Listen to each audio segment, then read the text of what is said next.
우리 어머니가 본격적으로 안 좋아진 게 이제 2022년부터였거든.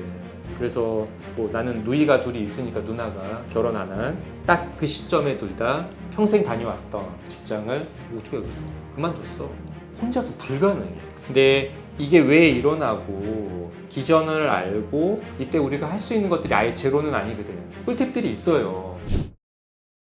네, 이 영상을 시청하시는 분들 중에 음. 원장님의 얼굴을 이미 알고 계시는 분도 있을 수도 있을 것 같아요. 과연 그럴까 잘 모르겠지만 그럴 수도 있겠지. 이미 암에 미친 메디람이라는 채널에서 이제 암에 대해서 너무 많은 영상을 찍으셨기 때문에 분명히 있을 거라 생각이 되는데, 갑자기 이제 암이 아닌 이 파킨슨 질환을 유튜브에서 다루시게 된 계기 같은 게 있으실까요? 내가 왜 파킨슨 질환에 관심을 가졌냐면은 다른 게 아니라 우리 어머니 때문이야. 우리 어머니가 파킨슨 진단을 받게 된 게 2012년도인가 그렇거든. 그리고 지금이 2026년이니까 그냥 뭐 연수로만 따지면은 파킨슨 환자로 15년 차란 말이야. 그래서 나는 이제 뭐 한의사로서, 암 환자를 보는 한의사로서, 그리고 엄마 입장에서는 아들로서, 그리고 파킨슨병 환자 입장에서는 그냥 뭐 보호자로서 긴 시간을 엄마를 봐오다 보니까 아, 파킨슨병이라는 게 어떤 거구나라는 거를 자연스럽게 알 수밖에 없는 거예요. 공부를 할 수밖에 없고 나는 보호자니까. 그리고 그러한 파킨슨병 환자에게 그럼 해줄 수 있는 것들이 무엇인지, 대학병원에서 해줄 수 있는 건 무엇인지, 집에서 보호자가 해줄 수 있는 건 무엇인지, 만약에 대학병원과 보호자가 아닌 또 다른 의료적인 도움이 필요하다면 그런 것들이 어떤 것들이 있을지에 대해서 내 스스로가 경험을 산 증인이니까 경험을 했기 때문에 아, 이러한 부분들을 잘 가다듬어서 다른 파킨슨 환자에게 정보도 제공을 하고 어떠한 솔루션도 줄 수 있으면 줄 수 있고 해보자라는 생각이 들어서 이제 유튜브도 찍고 책도 내고 강의 자료도 만들고 하게 됐어. 앞으로 이 유튜브에 어떤 영상들이 올라갈 예정인가요? 그래서 내가 암 관련해서 유튜브 영상 찍을 때 생각했던 것들이 있잖아요. 내 영상들이 다른 유튜브에 있는 여러 원장님들이 만든 영상물하고 차이점을 굳이 꼽는다라면은 좀 보편적이지 않은 것들 위주로 최대한 인터넷에서 여기서 찍고 여기서도 찍고 여기서 찍어서 계속 회자되는 그런 게 아니라 그냥 콕 집어줄 수 있는, 이거는 좀 다른, 그리고 무엇보다도 실생활에 적용될 수 있는 이런 위주의 실질적인 영상물들 좀 찍고 싶어. 그러니까 이걸 들었어? 그럼 듣고 나서 당장 오늘 이거를 뭐 실생활에 적용시킬 수 있는, 파킨슨 투병 생활에 적용시킬 수 있는, 혹은 보호자의 해야 될 일도 진짜 많은데 보호자가 바로 할 수 있는, 혹은 아, 과거에는 우리 부모님이 이런 증상을 나타냈는데 도무지 이해가 안 되는데 이게 무슨 뭐 파킨슨 때문에 나타나는 증상인지, 아니면 단순 노화에서 나타나는 건지, 아니면 다른 소화기라든지 호흡기라든지 다른 신경계 쪽에 문제가 있어 나타나는 증상이라든지 좀 이해가 안 가는 게 많거든. 근데 그런 부분을 좀 속 시원하게 설명을 해주면 아, 이래서 우리 어머니, 우리 아버지가 아, 이랬구나 라는 거를 좀 속 시원하게 좀 이해시켜 줄 수 있는, 그래서 그런 위주의 영상물을 만들고 싶어. 그러니까 이제 파킨슨병 환자의 보호자이면서 그걸 공부한 한의사가 이제 파킨슨병으로 어려움을 겪고 있는 분들을 위한 영상들을 올려주시는 거네요. 바로 그지. 단적인 얘기를 하나 해줄까? 우리 어머니가 파킨슨 15년 차라 그랬잖아. 그 긴 시간 동안 어떤 일이 있었냐면은 골절만 5번이 왔고, 뭐 예를 들면은 문턱에 걸려가지고 발톱 멍들어가지고 꺼멓게 되고 이런 거는 셀 수도 없이 많아. 쇼파라든지 이런 게 있어서 골절이 안 됐을 뿐이지 낙상 사고는 정말 많았거든. 그러한 과정을 겪으면서 우리 집이 어떻게 변했을 것 같아? 많이 힘들었을 것 같은데. 힘들었을 것 같지? 그게 아니라 우리 집 환경이 바뀌었어. 전에는 몰랐는데 이제 눈에 보이는 거야. 아, 요런 것 때문에 이거는 우리 어머니에게 낙상을 일으킬 수 있는 위험 요인이 되겠구나. 과거에는 눈에 안 보였어. 화장실에서 이건 이렇게 해야 되겠구나. 아, 이건 여기에 설치를 해야 되겠구나. 아, 이건 없애야 되겠구나. 이건 이렇게 정리를 해야 되겠구나. 동선을 이렇게 짜야 되겠구나. 이러한 것들이 진짜 별거 아닌데 처음엔 눈에도 잘 안 보이거든, 보호자 입장에서. 근데 골절을 한번 당해보면은 눈에 보이는 거야. 그래서 이러한 것들이 내 머릿속에 있잖아. 실제로 우리 집은 다 바뀌었거든? 그러한 것들을 공유하고 싶은 거야. 그거 이외에도 파킨슨병이라는 게 단순한 하나의 질환이 아니라 너무나 복합적인 질환이라서 마치 암처럼 모든 우리 뇌신경과 관련된 모든 질환은 다 나타날 수밖에 없거든. 증상이 이제 파킨슨병이 진행됨에 따라서. 그래서 낙상 이외에 여러 가지 운동장애, 비운동장애에 대해서 내가 이제 느낀 바들을 환우분들하고 그리고 보호자분들하고 아주 눈높이를 낮춰서 환우분과 보호자분 눈높이로 교감을 한번 해보고 싶은 거예요. PD 이 자료가 뭐냐면은 파킨슨병 진단받은 사람의 앞으로의 예후를 하나의 표로 이해하기 쉽게 설명해 준 자료이거든. 아주 쉽게 얘기하면 이때 진단을 받은 거야. 근데 실제로 병의 시작점은 여기가 아니라 어디라는 거야? 한참 전이라는 거고, 일반적으로는 10에서 20년 전부터 파킨슨병은 시작한다라고 얘기를 해. 비록 진단 시점은 현재이지만. 그리고 진단을 받은 이후부터는 여러 가지 증상들이, 새로운 증상들이 나타나거든. 우리가 파킨슨병 진단받을 때는 뭘로 진단받아? 파킨슨병 우리가 알고 있는 건 뭐야? 손 떨림이잖아.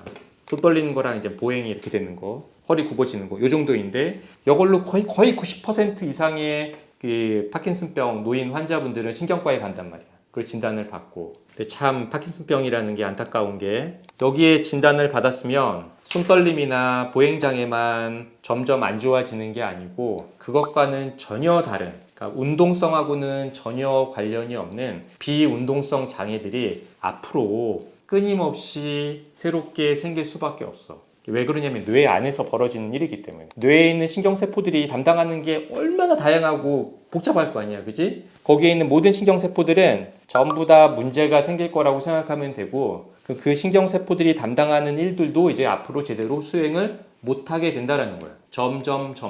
이 얘기를 내가 왜 하냐. 우리 어머니 얘기를 하고 싶은 거야, 우리 어머니.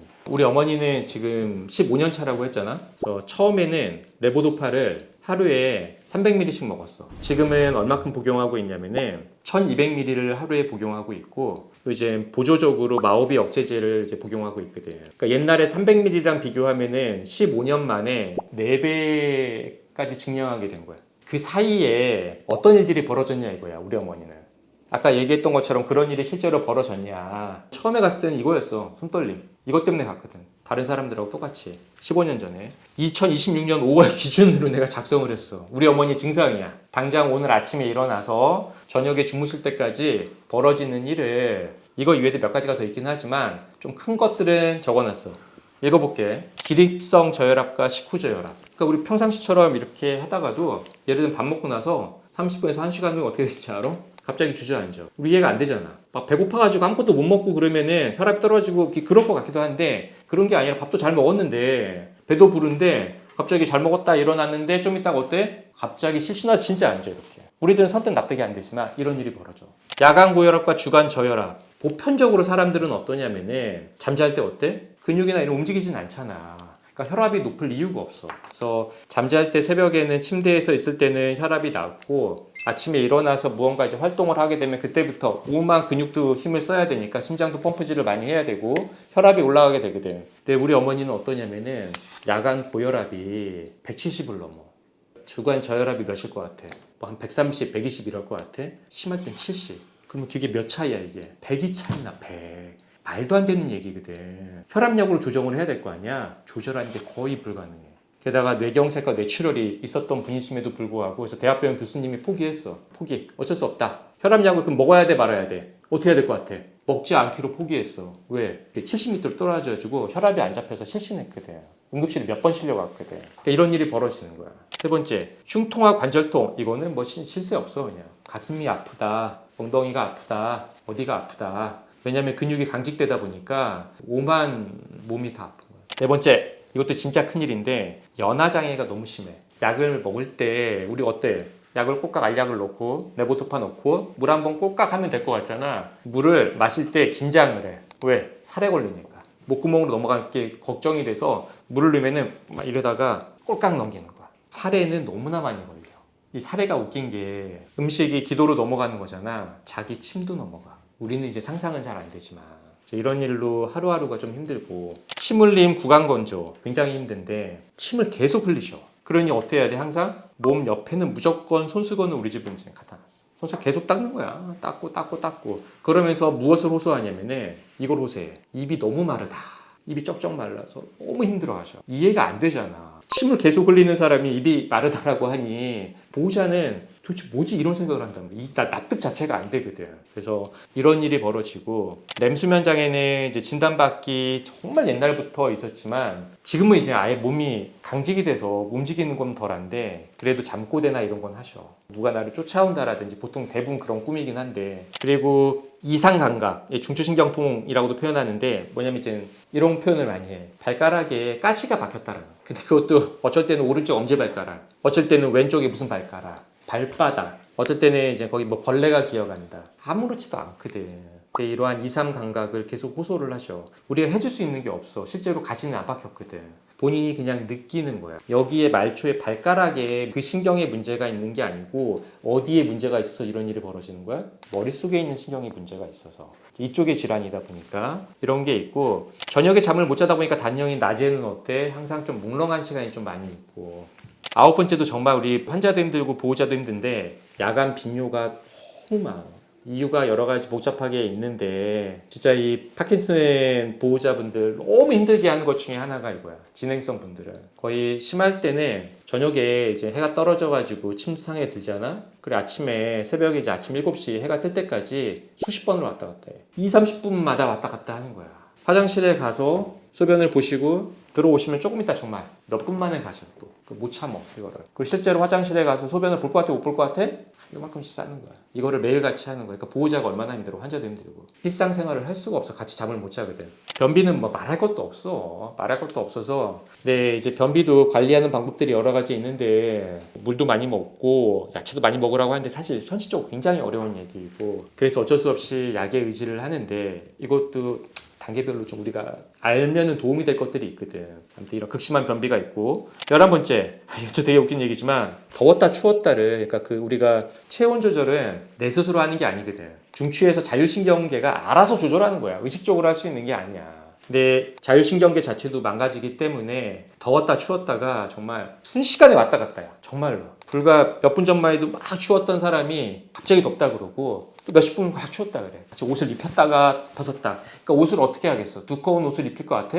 얇은 옷을 많이 입히는 거야. 자꾸 벗었다 막 해야 되니까. 12번 좀 특이하긴 한데 우리 어머니 같은 경우는 대충 특이한 케이스긴 한데 이게 보통 증상이 나타날 때 좌우가 이제 한쪽만 나타나는 게 아니라 전신으로 나타나거든. 근데 특이하게 한쪽만 그렇게 표현하는 게 있어. 한쪽만 막 더운 거야. 우리는 이제 상상하기는 어렵겠지만. 그래서 우리 어머니는 이제 우측인데 우측 얼굴 귀가 시뻘개져. 레보도파 약이 딱 떨어질 때쯤 그게 빨개져가지고 우리는 다 알아. 어머니 그 귀빨간 신호로 약 먹여야 되겠구나 이런 것들을. 그래서 이러한 증상도 있고 13번은 되게 힘든 건데 이제 어쩔 수 없이 뇌신경 질환이다 보니까 어떤 운동하는 이러한 신경, 감각신경뿐만 아니라 사고하고 기억하는 신경에도 다 문제가 생겨서 기억력 감퇴, 즉 치매 진단을 받아. 그래서 이런 거를 뭐 파킨슨 치매, 루이소트 치매 뭐 여러 가지로 표현을 하는데 시간의 문제인 거지 거의 대부분의 파킨슨 진단을 받으신 분들은 이러한 치매를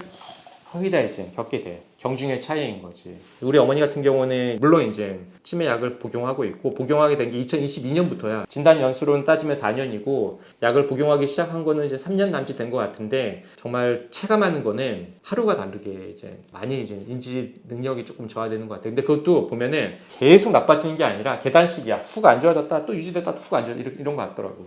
그래서 그런 게 있고 마지막은 뭐 목에 무언가 걸려 있다라는 느낌을 항상 받으셔. 무언가가 걸려 있어서 그거를 막 뱉어내고 싶은 거야. 가래 들끓는 사람들이 담배 태우시는 분이 가래가 있을 때 이걸 의식적으로 뱉어내기 위해서 화 아주 딱 뱉어내잖아. 뭔가 걸려 있는 건 아니거든 실제로. 이걸 이비인후과 다 가서 진단 받아봤는데 내시경 다 넣고 문제 있는 게 없는데 환자 입장에서는 무언가가 있다라는 느낌이 있어서 의식적으로 뱉어내기 위한 행위를 하는 거야. 거의 끊임없이 하루 종일. 지금 내가 얘기하는 게 어떤 거냐면은 여기서 얘기한 것처럼 파킨슨 질환을 진단받는 게 보통 이제 손떨림이나 경직, 다리를 천천히 촘촘히 걷고 구부러지고 얼굴에 표정이 없고 요 정도이지만 나중에는 이러한 비운동성 질환들이 아주 복합적으로 나타난다라는 거고 이 말이 하나만 들어도 이 PD 어때? 이게 보통 일일 것 같아? 환자나 보호자로서? 상당한데요. 상당하지. 우리 집은 어떻게 했냐? 우리 어머니가 본격적으로 안 좋아진 게 이제 2022년부터였거든.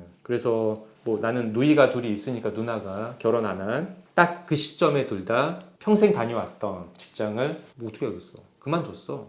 혼자서 불가능해. 그 정도로 복합적인 증상들이 아주 다발적으로 나타나니까. 그래서 둘이서 우리 어머니를 교대를 해가면서 새벽 3시에 교대를 하거든. 새벽 3시에 나오고 잠을 자야 되니까 코로나 가서 이제 교대에서 낮에는 또 깨어있고 계속 이렇게 교대를 하면서 같이 이제 간병하고 하루하루를 보내고 있는데 지금 이 순간에도 어떤 분들은 진짜 뭐 혼자서 하시는 분들도 정말 많을 거야. 이 일을 혼자서 보호자가 한다라는 게 보통 일은 아니잖아. 그래서 그런 분들 정말 많으실 거고 또 어떤 분들은 어쩔 수 없이 가족이 있고 또 사회생활 돈을 벌어야 되니까 걱정은 너무 많이 되는데 어머니는 힘들다고 하는데 속으로만 애태우시는 분도 있고 이런 분들에게 이러한 증상들도 대학병원에 가서 한다 그러면 뭐라고 해? 어쩔 수 없어요. 야. 뭐 답 없어. 답이 없어. 뭐 해줄 수 있는 게 1도 없어. 대학 교수님 아무것도 못 해줘. 그냥 약만 주는 것 뿐이지. 약이 해결해 주는 것도 1도 없고. 근데 이게 왜 일어나고 기전을 알고 이때 우리가 할 수 있는 것들이 아예 제로는 아니거든. 꿀팁들이 있어요. 완벽하게 이 증상을 다 개선시킬 수는 없어도 도움이 될 수 있는 것들을 우리가 알 수 있다라면 그리고 생활에 적용시킬 수 있다라면은 응급 상황이 벌어진 일이라든지 이런 일들을 조금 더 낮출 수 있고 하루를 조금이라도 더 편하게 보낼 수 있다라는 거야. 나는 환우분들에게 혹은 보호자분들에게 그러한 실제적인 팁들을 좀 전달하고 싶은 거고.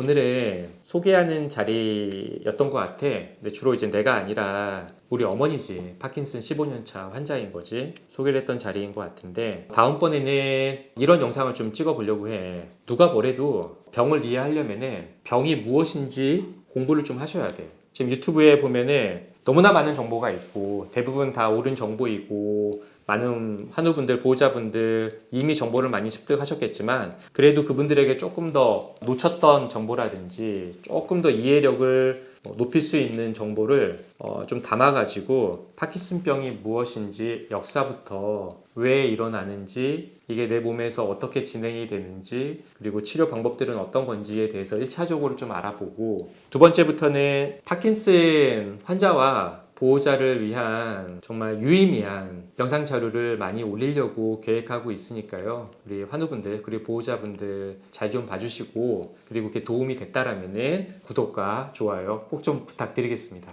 감사합니다.